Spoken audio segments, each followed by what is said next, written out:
What is going on, guys? This is the Trips Wide podcast for week 13 of the NFL season presented by RotoQL.com. I am your host, Evan Cheney, today joined by Gary Huber. How you doing today, Gary? It's good to be back with you on the pod. Thanks for hosting last week.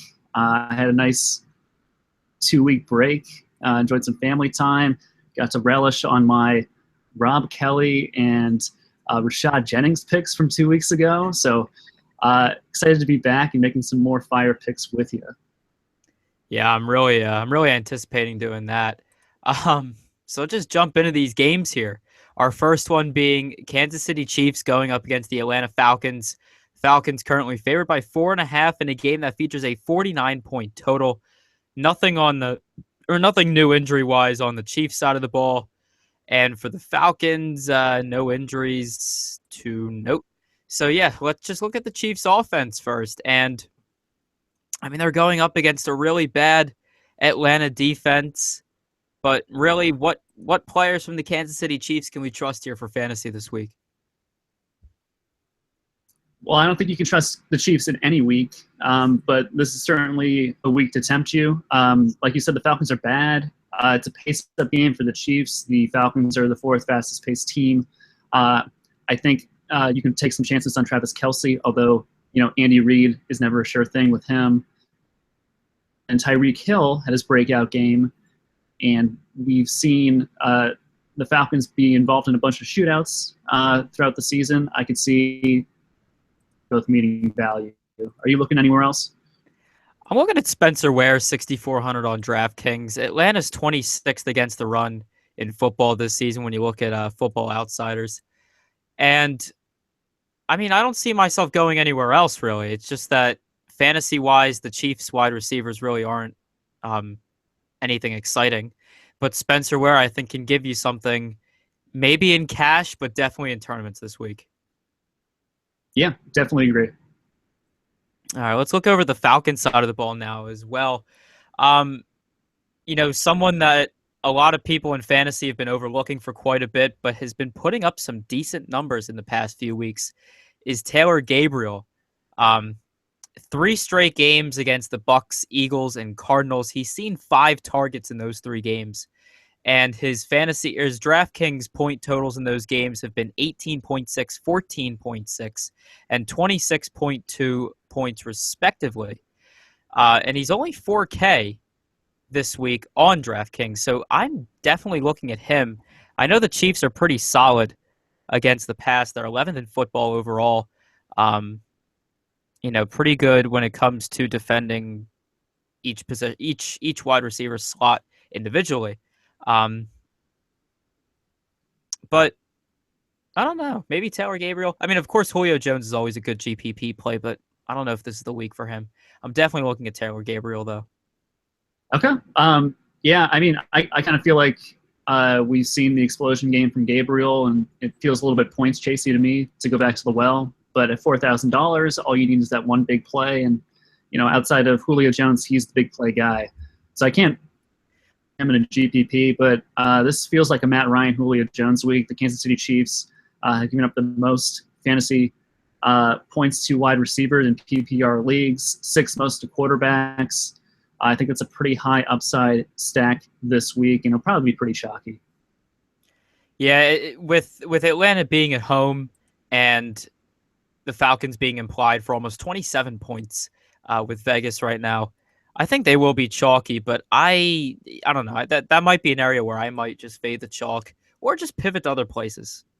Strictly for game theory reasons. I mean, in cash, they're perfectly fine, but game theory tournament reasons, I'm not going there this week. Just not where my 100 in cash is kind of and I definitely think at that price point obvious. Too, there might be some other receivers we might want to look at for tournaments. Yeah. Moving on to our next game here, we have the Detroit Lions going up against the New Orleans Saints. Right now, the Saints are favored by 6 points in a game that features a 53.5 point total. So quite massive over there. This is going to be a very good fantasy game. Theo Riddick is questionable for this one with an ankle injury. He was limited in practice on Wednesday and Thursday. So we got to see where he's at there with his ankle. And Mark Ingram is also questionable for this game. He's dealing with a toe injury, hasn't practiced all week. So monitor his status as the week goes on. Might be some interesting value that opens up for fantasy purposes there. We'll talk about that in a second. But let's just talk about these. This. I said these. I don't know. I'm end of the week. Hey. Can't talk. But just talk about the Lions first here. People are going to overlook them because they're the underdog in this game, a 6-point underdog. But it's still a high-scoring projected affair. And the Saints, even though they're at home, that only helps the offense. That it's not helping the defense. They're still the 25th ranked pass defense in football. More specifically, where is it here? Yeah, more specifically, they're terrible against wide receiver 2s and 3s. Pretty good against wideout 1s, actually, with Brio. Delvin Bro. Not Brio, Bro. Jeez. Bro. Yes, Bro. Yeah. But yeah, they're pretty solid against wide receiver 1s, but 2s and 3s they struggle against. And it's hard to say who with the Lions who is wide receiver 1, in that regard, but I'm just going to go by targets seen. And with that being said, I think Marvin Jones is probably their top wide receiver. And I think he's the guy that's going to be covered by Delvin Bro for the majority of the game. So I think Anquan Boldin and Golden Tate definitely get the bump here because of that. And I think, I don't know, after the Thanksgiving game where Anquan Boldin scored a touchdown against the Vikings, I think Boldin might be the more popular play here. But I think a Matt Stafford Golden Tate stack, I don't think it'll hurt you that much. I think you're going down the right path on targeting Boldin and Tate and pairing him with Stafford. We know quarterbacks that are playing in the dome against Breeze have to throw a lot to keep up. The Vegas spread the Lions have been exceptional playing from behind this season, coming back and winning most of their games in the fourth quarter. So I think this is a great time to buy Matthew Stafford. He should be trailing, and we've seen him succeed in that role. You can play Eric Ebron as well at the tight end position. He's been getting some pretty good targets in this offense. Yeah, and I forgot to mention, New Orleans isn't that good against the tight end either. They're 21st. The only downside here, if Theo Riddick is out, I like Theo Riddick if he's in, and that's only because against running backs as wide receivers, New Orleans is last in all of football. And I think that's a situation where Theo Riddick would just thrive. But if he's dealing with ankle issues and just can't run right, I don't like it. But if later on in the week, if like Saturday or Sunday, the beat writers are saying that he's fine, running okay, whatever, I really like Theo Riddick this week at 5,800 on DraftKings. He definitely will go overlooked. Am I on the right path here? Because I don't know. I don't know. I feel crazy for saying it, but just because Theo Riddick's a bad running back, but he's a solid receiver. I think for our purposes in fantasy, it doesn't really matter if he's a good running back. He's getting wide receiver targets out of the backfield, and in a game where they should trail, I think his value is safe. Yeah, I saw that look for him. I was just like, are we on the same page with that play? I don't know. I don't know. And then on the Saints side of things, I think we have to be a little bit with Fleener.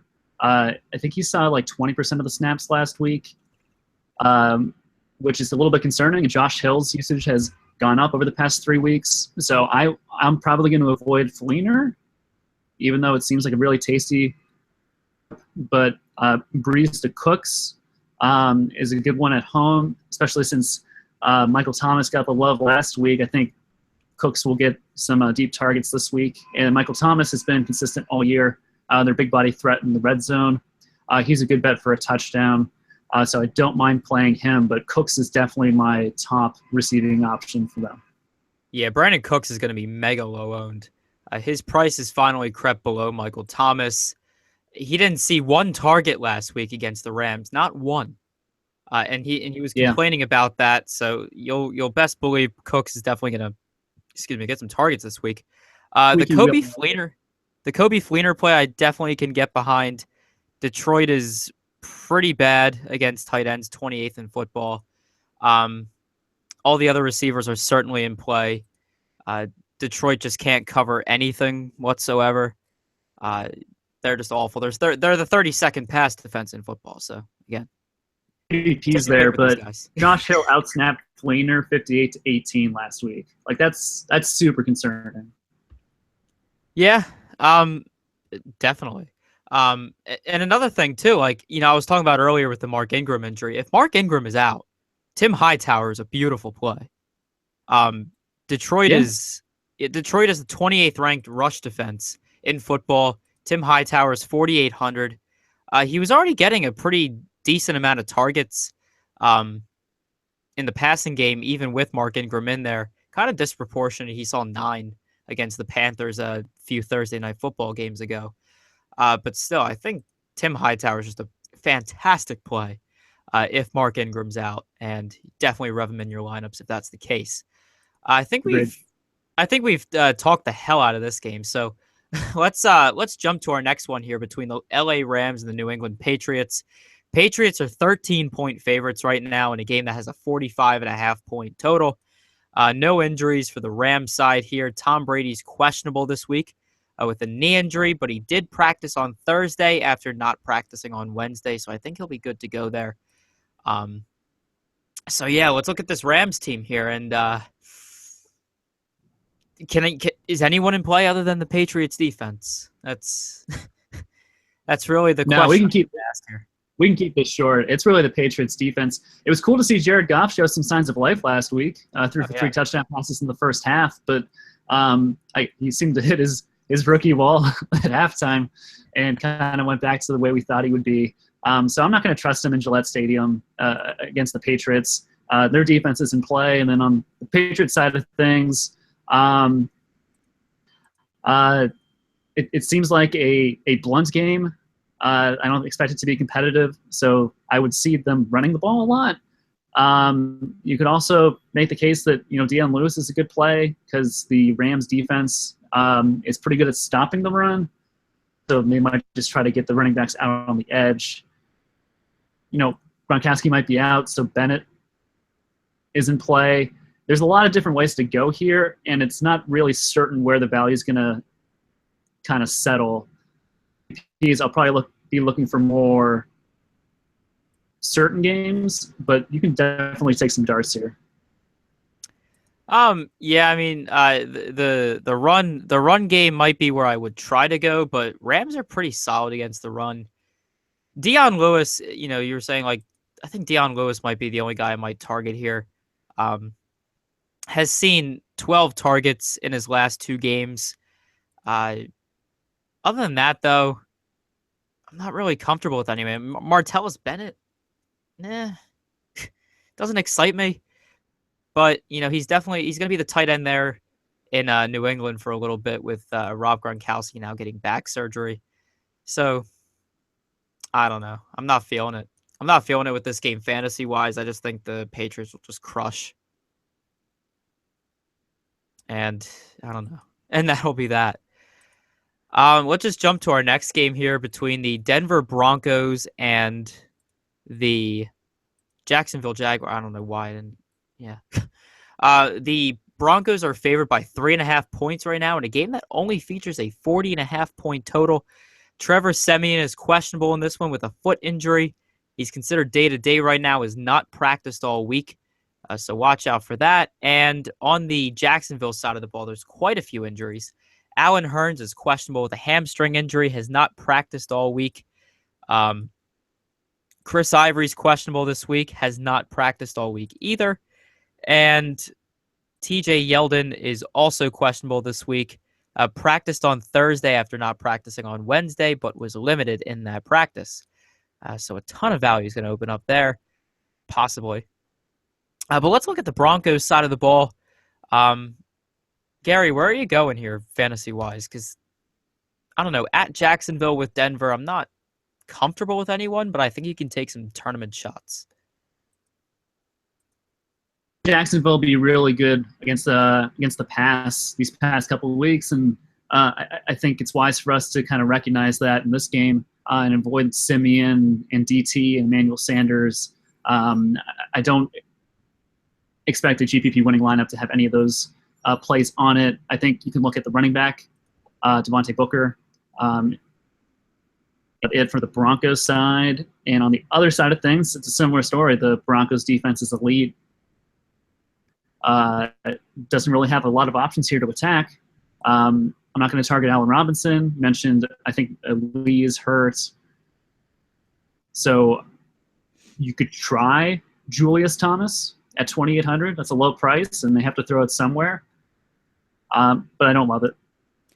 No, that 40.5 point total is it just screams like just avoid this game offensively for fantasy purposes. Like Broncos defense, I think might be in play more than anyone else.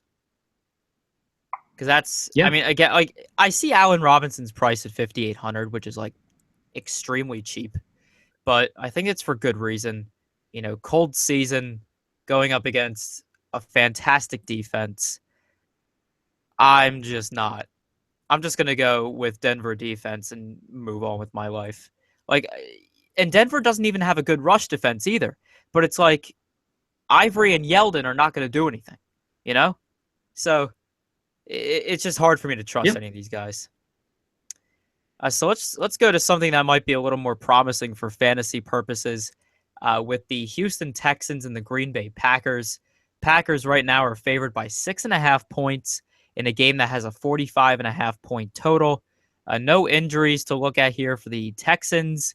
On the Packers side of the ball, Aaron Rodgers is questionable this week with a hamstring injury, was limited in practice on Wednesday and Thursday. He should be good to go. I think it's more just for precautionary purposes. So he'll be fine there for that game. So let's look at the Texans offense first. Green Bay defensively hasn't really showed much promise. They're pretty good against the rush, but they're 23rd against the pass. Does that make a guy like DeAndre Hopkins or maybe even Will Fuller come back into the fantasy fray? Yeah, I agree. DVP is definitely there. I have a mind-blowing stat for you on DeAndre Hopkins. So far this year, he's had 55 receptions for 610 yards and 3 touchdowns. Player is David Johnson, the running back for Arizona. He has 55 receptions as well, 3 more yards receiving and the same amount of touchdowns. That's just because to show how disappointing Hopkins' season has been. So while it's a great matchup, you really are hoping Osweiler stops being a B caliber quarterback. B might be generous, a D caliber quarterback. And yeah, so just know that when you lock Fuller and Hopkins in, there's a very good chance that Brock sabotages your lineup. Lamar Miller is interesting to me. And it's probably the only place I would go. Well, no, it's not. Let me take that back. These are all kind of dart throws to me. Lamar Miller catching balls out of the backfield, a lot of usage. We saw by a couple running backs, and I guess Lamar's not the same caliber as Rob Kelly or Ezekiel Elliott, but I think if you get Pete Packers defense, those cornerbacks get exposed, and I could see Miller having a pretty decent game. Yeah, I don't know. It's hard for me to agree with that, but I don't know. I guess I can respect the call. But DeAndre Hopkins, I for some reason, I know it's going to be cold in Green Bay, and DeAndre Hopkins really isn't used to cold weather games, but I don't know. It's 6K. I'm ready. I'm ready to just be aggressive on him. I don't know. Green Bay is 32nd against wide receiver ones and wide receiver twos. Mm-hmm. I don't know. I gotta do it. I just gotta do it for GPP purposes. It's just in my game theory gut. Game theories. They're gonna be chalk, right? I'm sure Hopkins is gonna be hugely owned at 6K against a really bad pass defense. I don't know. I personally, I haven't seen him being talked about. That's why I'm saying that. Although, again, I haven't done the full read, so I might sound stupid right now by saying that. I don't know either. It just Yeah. seems so obvious. But well, yeah, people can look into that over the weekend. Hmm. Exactly. Let's look at the Green Bay side of the ball here. Houston Texans pretty solid against the pass this season. Where are they? They're ranking 12th in all of football, except for slots. They're not good against slot wide receivers for some reason. Um, my bad. That was the phone there. Um, I don't know. Randall Cobb is okay to me. I think I like Devontae Adams more. I don't know. What do you think here for the Packers? Uh, well, if they're weak against the slot corner, that's good to know. I think Randall Cobb is in play. James Starks doesn't have the upside. The weakest DVP in PPR leagues for Houston is the running back. I have no problem going back to the well of Aaron Rodgers and Randall Cobb. Probably wouldn't pay for Devontae Adams. Jordy Nelson's back in play. But man, it's really tough to pick the wide receiver that's going to have the good week with this offense. I might just go naked Aaron Rodgers. Yeah, I mean, I think the best way to approach this is just like make multiple lineups with whatever, whatever combination, because they're all. I remember the one week. I know it's not this week. It was like they were all the wide receivers, all the Packers wide receivers were priced within $200 of each other. It's crazy. But I don't know. Like, I don't know where you go with this week. It's really hard, like you said, and I don't know. I think personally I might go Devontae Adams, but that could easily go wrong. Right. And I guess if you pick the right one, you might be winning all the GPP money. So just think about that. Certainly last week with Adams. Yeah. All right, let's move on to our next game here. We have the Philadelphia Eagles going up against the Cincinnati Bengals. Bengals favored by 2 points right now in a game that features a 42-point total. Jordan Matthews is questionable this week with the ankle injury. Returned to practice on Thursday, is expected to play. Ryan Matthews is dealing with a knee injury, has not practiced all week, will probably be out this week, in my opinion. No injury news for the Bengals here, except for AJ Green still being out. So yeah, let's look at the Eagles offense here. And anything? Just anything at all. after of course. I don't know. I don't know. It's so hard to trust these guys on the road. Well, the last road game they played was in Seattle. That's a pretty tough environment. Yeah, no, it's the entire season on the road. I mean, well, it seems like they've spent every game on the road for some reason. I mean, Seahawks kind of struggled. Giants kind of struggled. I don't know. Can't pull the trigger on any of these guys except maybe Dorial Green Beckham. Maybe who? Dorial Green Beckham at 3K on DraftKings is going to be one of those boldish calls. You might have to hear me out, but like, I don't know. If you watched any bit of that Monday night game that they played, Dorial Green Beckham was getting targets. I mean, he saw 8 targets against the Seahawks, 10 against the Packers.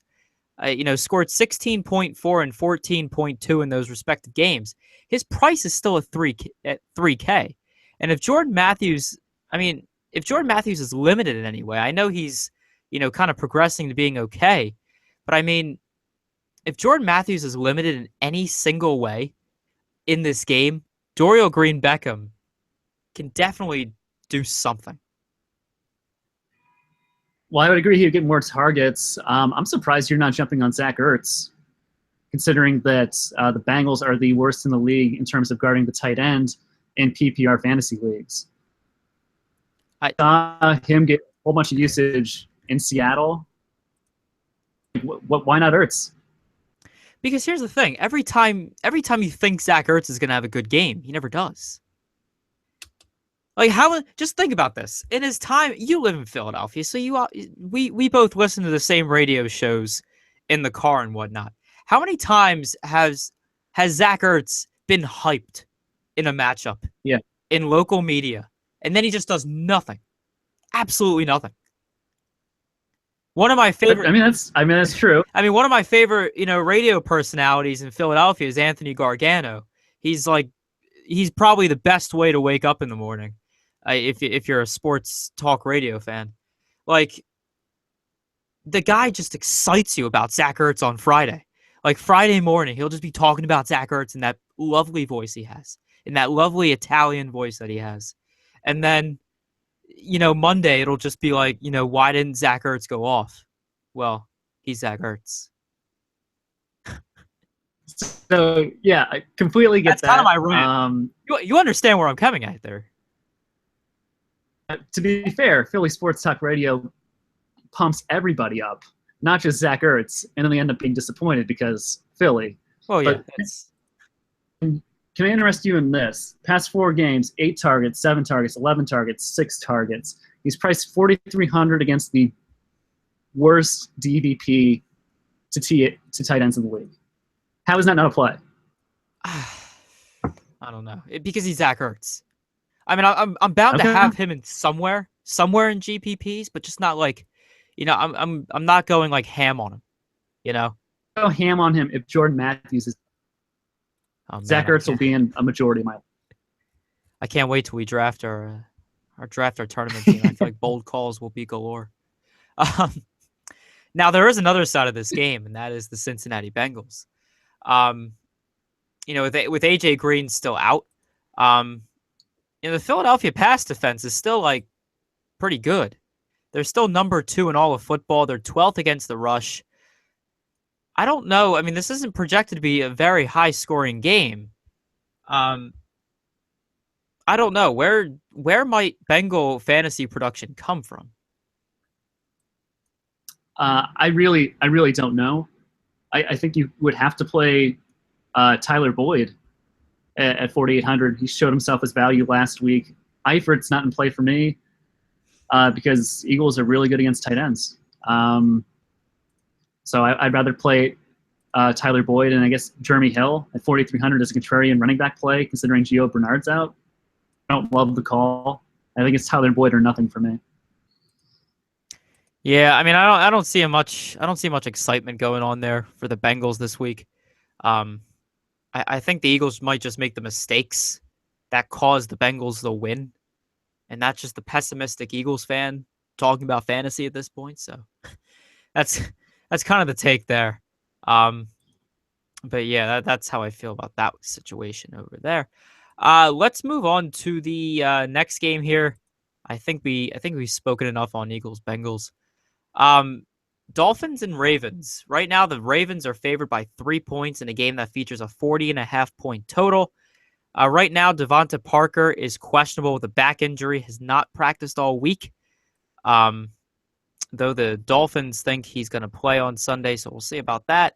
No injuries on the Ravens side of the ball, so we'll just jump in here with the Dolphins offense. This Ravens defense is very good.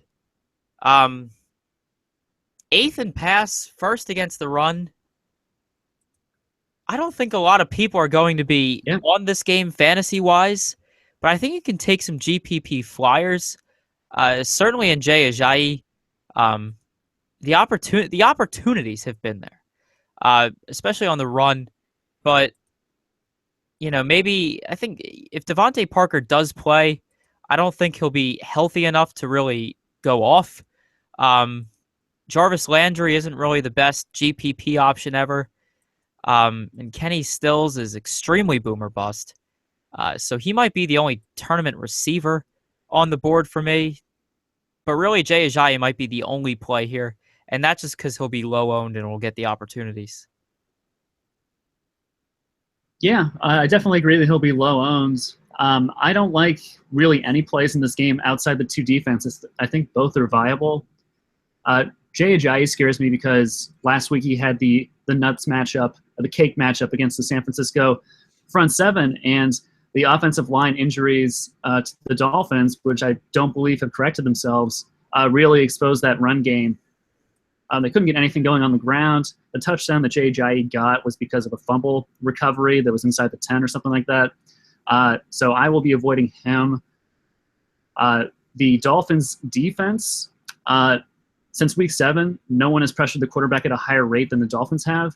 And we've seen Flacco struggle this year. He doesn't look himself. He's throwing picks pretty much every game. Mm-hmm. His defense at 20, that's a good salary saver. And then the Ravens, you touched about how good they are earlier. I think they're in play, but I'm not going to play anyone else in this game besides those defenses. Yeah, I fully agree. These might be the two defenses that I use in fantasy this week, and that's it, just because the defensive matchups are great. And there's probably not going to be a whole lot of scoring there. So fantasy-wise, that game's just probably not your best target. Let's move on to another game here between the San Francisco 49ers and the Chicago Bears. Bears are favored by 1 point right now in a game that has a 43.5 point total. Quentin Patton is questionable this week with a concussion. So there's an injury note there. And for the Bears, I mean, Alshon Jeffrey's still suspended. Zach Miller's still out, but nothing really new there. So let's just look into the 49ers here offensively. And they're always ever since Colin Kaepernick has come back in there, it's always been interesting as to whether or not to play him. He had a monster game last week. I mean, I don't like the dude personally, but it's really not something we look at fantasy-wise, though. He scored 37.1 DraftKings points against a pretty decent Miami Dolphins defense. I mean, I know they were 19th against the rush, so yeah, he was able to succeed through that nature with his legs by rushing for 113 yards. But I think the Chicago Bears defense here, that's not too good. I'm trying to find their ranking. There we are. They're 20th against the pass, 21st against the rush. So I think Colin Kaepernick might be a GPP play by himself. Yeah, he definitely is. He's just last couple of weeks in Chip Kelly's offense. I think we always thought that would be a good marriage. So he's definitely in play. I kind of also like Carlos Hyde. Mm-hmm. He's not on the injury list, is he? No, not at all. Good. Yeah, at 5,300. They've said that they want to get him back involved heavily in the offense. He missed a couple weeks with some injuries himself. So I like him. It's a pretty low price for him, considering DraftKings has really priced out the running back position for Bell and DJ this week. On Chicago's side of things, no interest in Matt Barkley, just a subpar talent. I will note that receivers that are trying to replace Alshon Jeffrey, he seemed to have the best connection with Marquise Wilson. He was much higher when targeting him versus everybody else. So if you want to take a flyer, my pick would be Marquise Wilson. I think that is a very high upside play. Yeah, the only bear I'm targeting here is Jordan Howard. I mean, San Francisco is, as all of us DFS football pundits have been talking about all season, San Francisco is just terrible against the run, 30th according to Football Outsiders. So at 6,900, Jordan Howard certainly in play. Fantastic play, actually.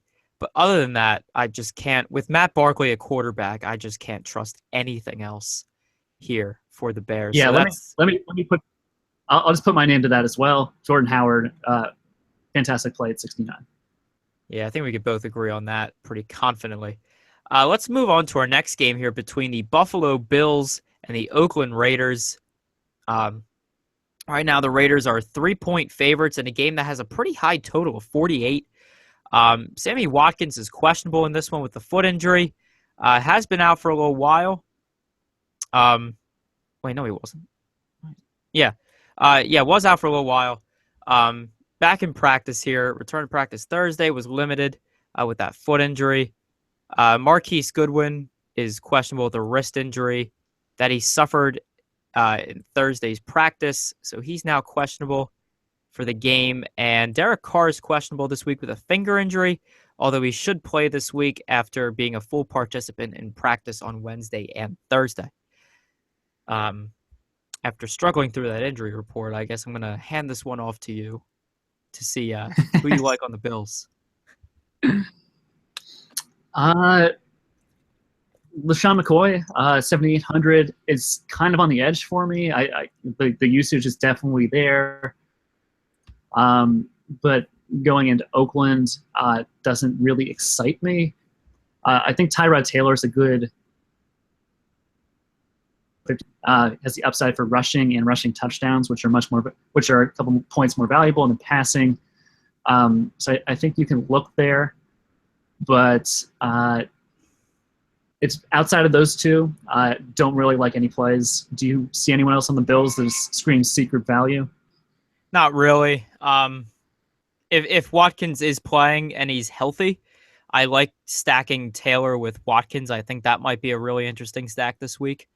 But really, if Watkins isn't out, I might contemplate Tyrod Taylor as a lone GPP play, just by himself.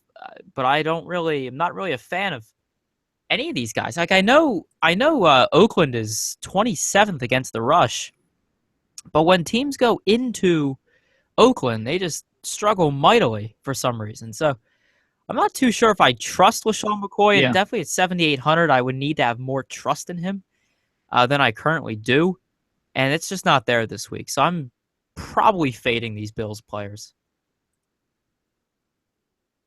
Yep, yeah. I agree with that. Jumping to the other side of the ball with Oakland, with the Bills, I feel like you have some stats on number one wide receivers. I feel like the Bills have kind of gotten shredded by number one wide receivers this year. Is that true? Oh yeah, they're 24th. So yeah, that's pretty true. Yeah, so I think Amari Cooper at 7,300 is a good play. I think Carter Cooper is a good stack. You could do Latavius Murray at 5,400. We saw him perform pretty great against the Broncos at home, but I'm not really looking to that. I think it's more of a passing game to me. I kind of like to do, I think, a Carter Cooper and then maybe Sammy Watkins, if we get word that he's going to play a majority of the snaps this week, bringing it back with him. I think that's a good game stack. But I'm not really looking anywhere else. Like you used to be really on what cheap tight end was your boy? Was it Michael Rivera? Oh no, Clive Walford.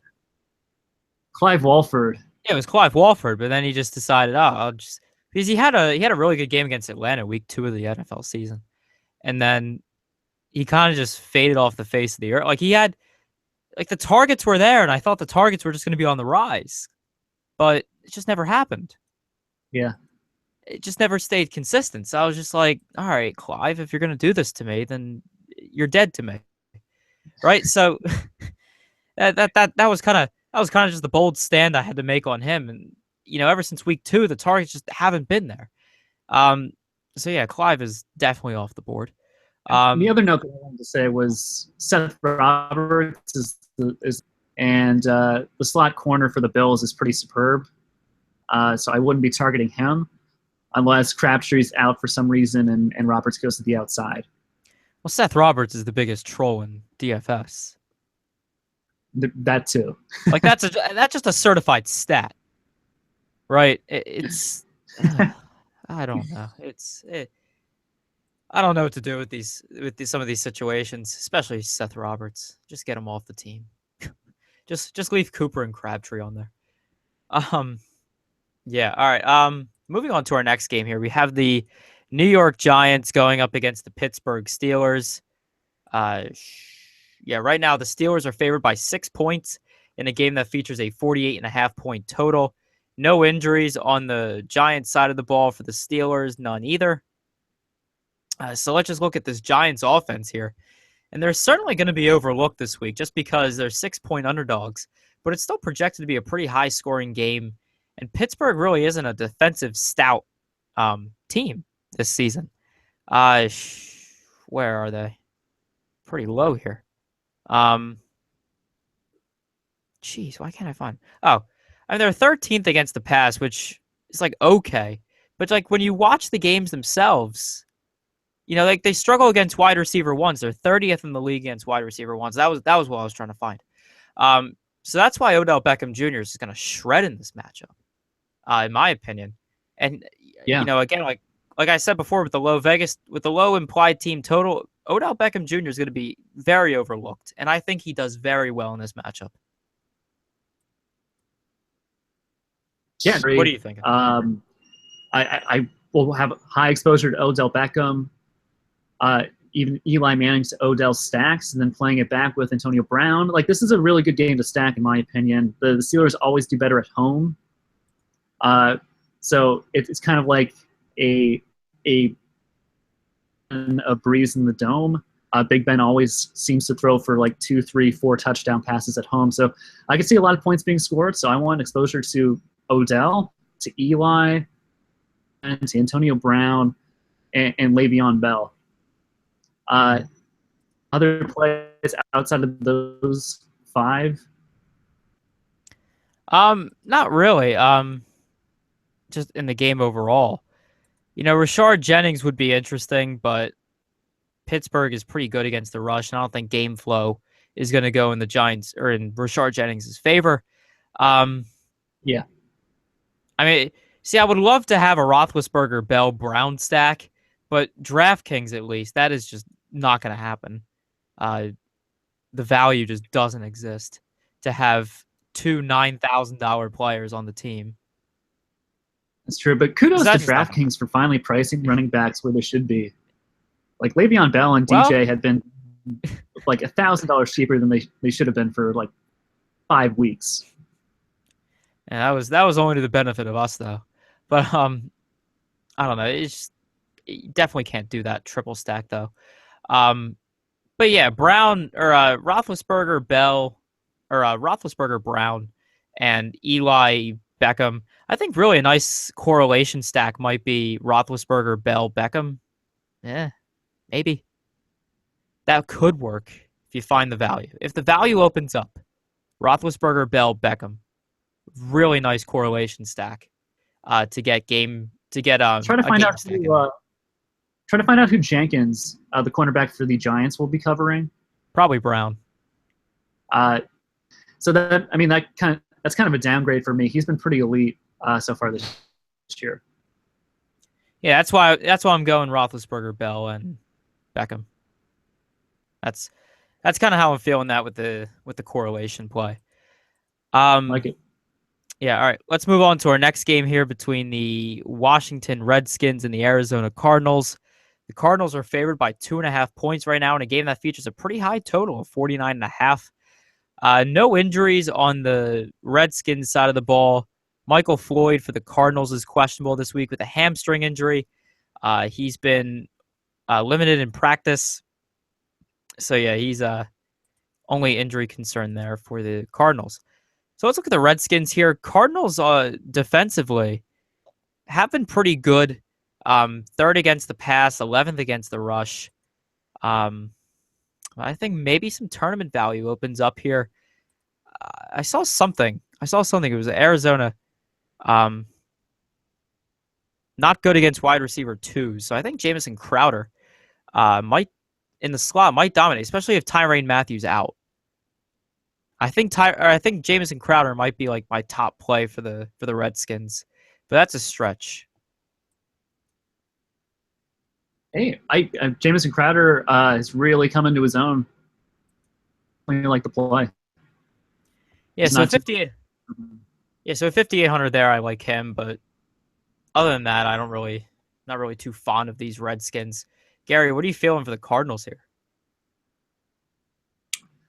For the Cardinals, DJ has a fantastic matchup at home against a bad rush defense in Washington, but at 9,500, you really have to make your roster around him.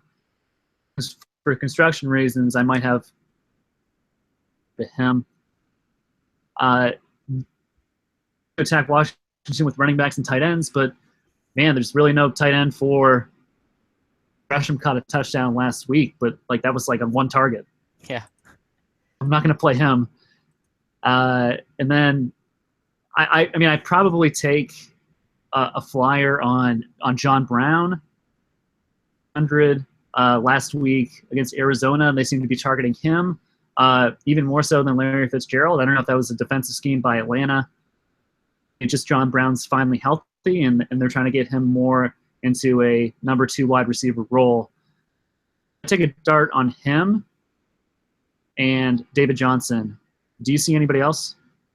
I don't know, like what you were saying about Jermaine Gresham. I mean, last week against the Falcons, he saw 10 targets. He caught 5 of them for 35 yards and a touchdown, scoring 14 and a half DraftKings points. He's still 20. Yeah, he's still 25. His price never changed from last week. He's still 2,500 on DraftKings. So I really like the Jermaine Gresham play now that his name. David Johnson's just way too expensive now, 9,500. Even if he's going up against what was it, the second worst? Yeah, no, the worst rush defense in all of football. According to Football Outsiders, 9,500 is just not going to happen. In tournaments, it's not going to happen. In cash, it could, but not at all in tournaments. Yeah. So moving on to our next game here, we have the Tampa Bay Buccaneers going up against the San Diego Chargers. Right now, the Chargers are favored by 3.5 points in a game that has a 47.5 point total. No injuries on the Buccaneers side of the ball. Tyrell Williams for the Chargers is questionable with a shoulder injury, has not practiced all week, so he might be out for that one. Discuss further when we get to the Chargers there. But let's look at the Buccaneers first. And, I mean, the Chargers really aren't fantastic defensively. I mean, they don't stand out too much, although they do have number 9 in the football against the pass, 13 against the rush. So I kind of just contradicted myself, although they are 18th in football against number 1 wide receivers. So you could put Mike Evans in play, but I don't like the matchup against Hayward. I think maybe your best bet here might be Adam Humphries.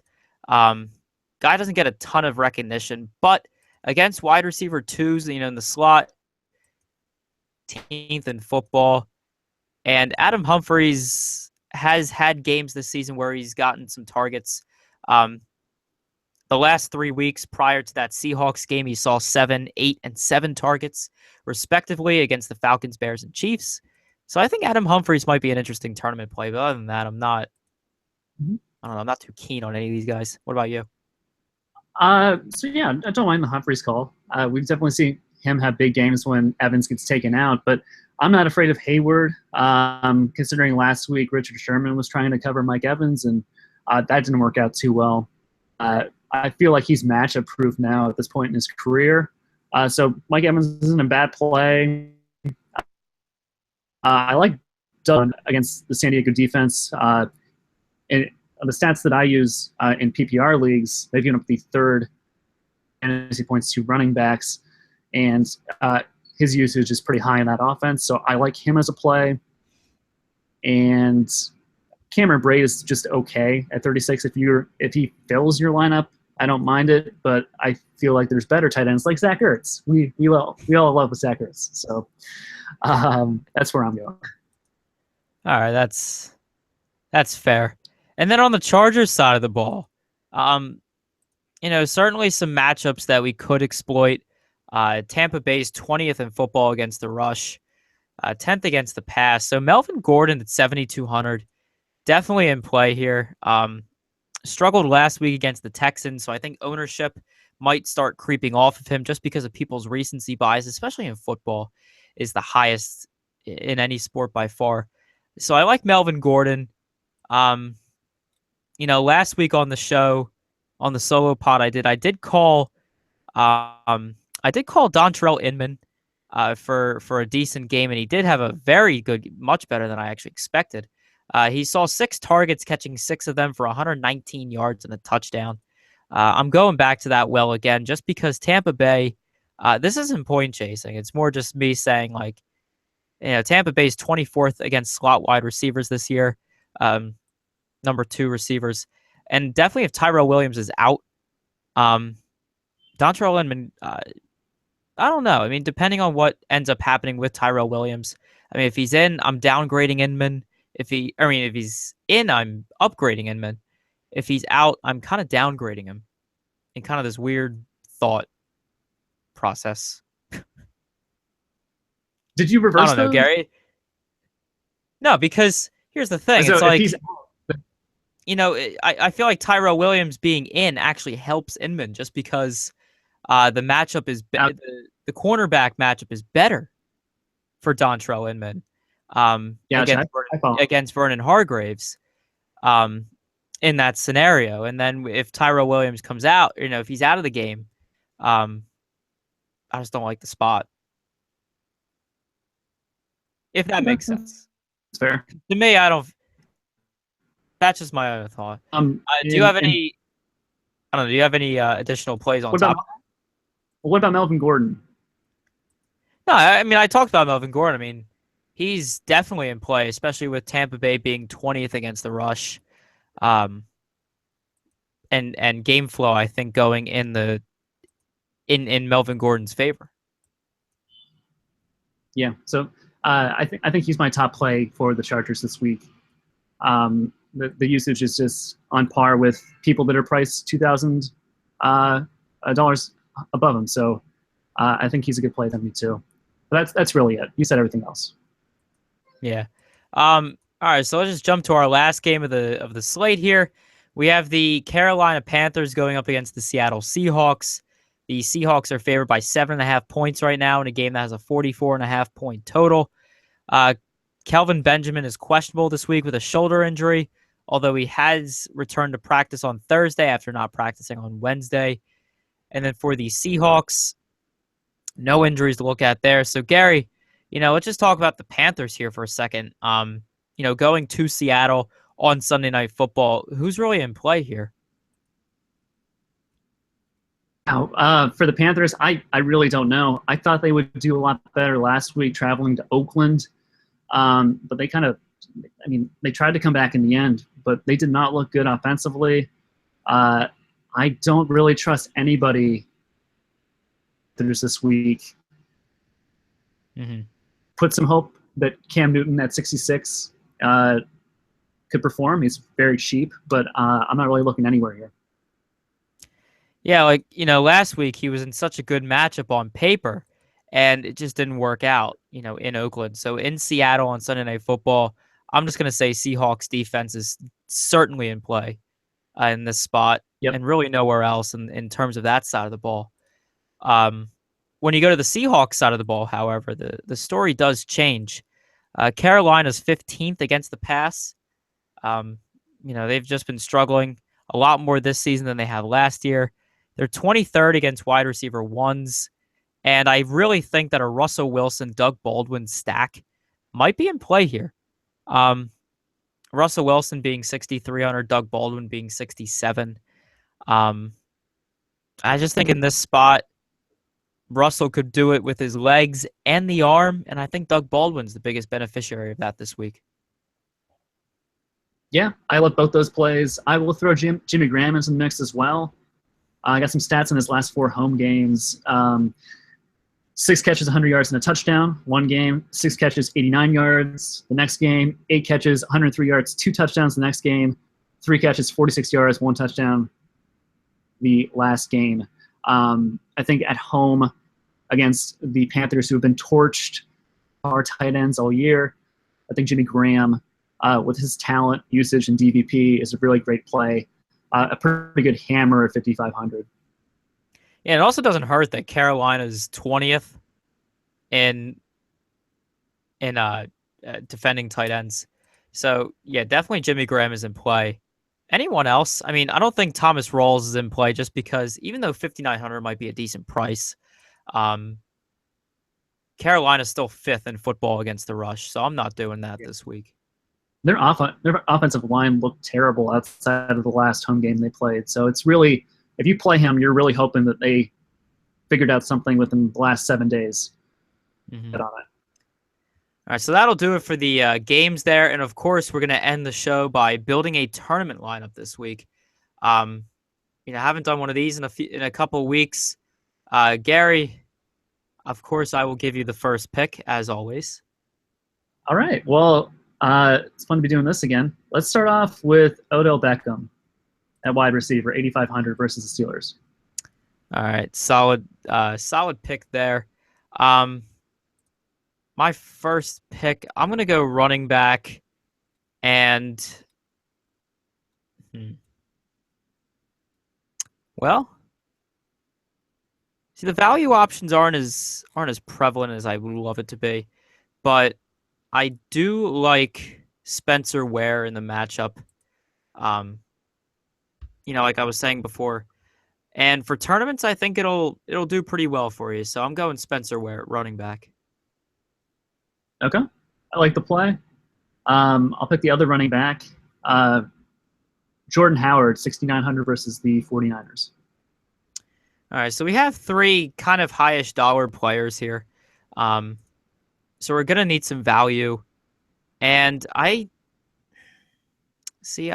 would like to pick some value, but I don't know where to find it this week. Well, you talked about Gabriel. That was one play that you kind of hyped. You talked about Humphreys. That is true. I see. That's why you got to keep you around, because you remind me of things that I say. Some might be good too. Some of what I say might be good. So I think Taylor Gabriel is in play here. So I'm going to use him in our lineup. He's locked in. So there's some value. I like it. And because you haven't blocked me at the tight end position yet, I think you know what's coming. Oh, no. I'm clicking his name Zach Ertz, 4,300. Oh man, I have a dirty taste in my mouth just by knowing the fact that I have to say that. All right. So we got quarterback, wide receiver, a flex, and D left. I think we should pick a quarterback. I don't know who to go with here, quarterback. Just for the correlation purposes. I don't know. Well, no, I'll let you pick quarterback because I want you to. I'll help you out though. I will give you a receiver. Do it. Yeah, I'll give you. Here's a ballsy call. I'll give you Brandon Cooks. Oh, I love it. Definitely love the Cooks call. Week. So we have an average of $4,500 left among 3 plays. So we probably need a cheapish quarterback. So scrolling through that. Oh, I have every reason to say no to that. If we have the right combination of things, I don't think we need to go cheap at quarterback. Okay. Well, let me just scroll and see who I like the best then.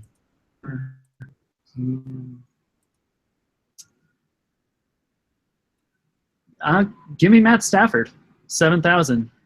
We can do a game stack with Cooks. All right, that's a solid option there. I'm gonna pick our defense with my next pick. I really like the Dolphins here. They're 2,600 on DraftKings. I know they're probably going to be highly owned, but I think if you go contrarian elsewhere, I think the Dolphins are just too good to avoid here defensively. So we have 3,900 for a flex spot, and there's certainly some options. This isn't like a dead spot. It's not. I was really hoping I could have gotten Bolden. He's $200 more than 39, so he's out. Let's see. Oh, man, I'm eyeballing one guy right now. If you don't say his name, ooh. Wait, who are you hoping for? I'll give you a hint. He's gonna be in a blowout this week, but he's gonna do fine in the blowout. Tavon Austin. Oh hell no. Hell no. I don't see a double dip on the board here, so no Tavon Austin. Didn't want to play him, but he's definitely going to be in a blowout. Who are you Okay, I'll trying to give you another clue. He's going to be on the happy end of the blowout.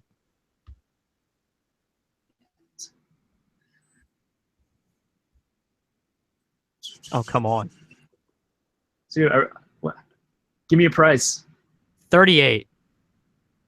38. Oh man, the public's at home right now. They're whew. If they know the name right now, they're cringing. I have Oh no. Just running back. 3,800. all right. I do Dion. Thank you. Oh, at least you figured it out. Are we going Dion? Is there anyone else? I'm not forcing you to go Dion, but Yeah, I'd rather get some more upside. Give me John Brown. all right. Watching that I game. don't like it. I mean, I don't hate it. Where's John Brown? 38. Oh, okay. Couldn't find him. All right, there he is. All right, guys. So we have Matthew Stafford, Spencer Ware, Jordan Howard, Odell Beckham Jr., Taylor Gabriel, Brandon Cooks, Zach Ertz, John Brown, and Dolphins defense is our team this week. That'll do it for us. This has been the Trips Wide podcast presented by RotoQL with your hosts Evan Cheney and Gary Huber. And if we're not winning all of the money this week, we hope you guys do. So good luck in your contest this week. Definitely. Peace.